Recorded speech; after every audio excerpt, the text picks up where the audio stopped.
យកមិនបានទេមិនបានទេព្រោះជារមាំងខ្មែរហើយចៅសៀមត្រូវតែ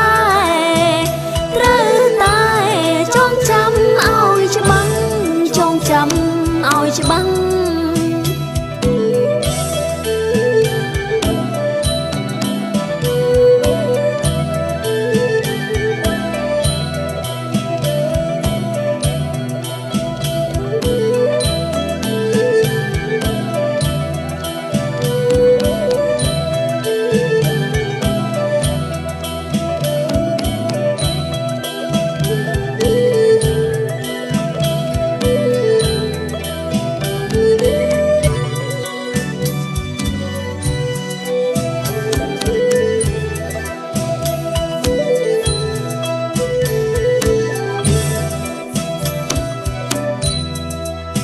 សំដាញ់ដេជោសំដាញ់មហាបវរថាប្តី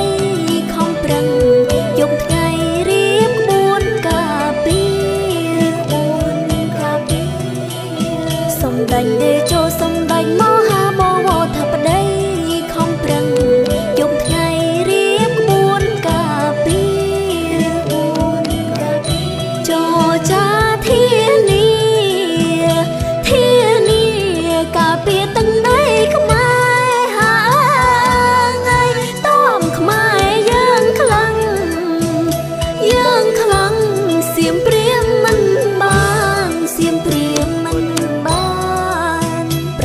ព្រះវិហារជាសម្បត្តិពេលតែងកភ័នសៀមហ៊ានមកប្លន់បំផ្លាញខ្ទេចខ្ទី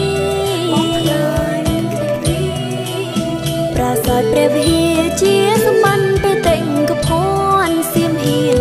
មកប្លន់បំផ្លាញខ្ទេចខ្ទីបារមីលោកតានីសៀមយកមិន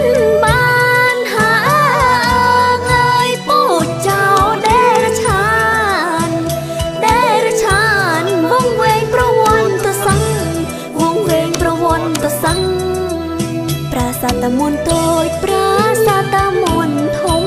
តាក្របីខ្មែរខំប្រឹងថែរក្សាប្រាសាទតាមុនតូ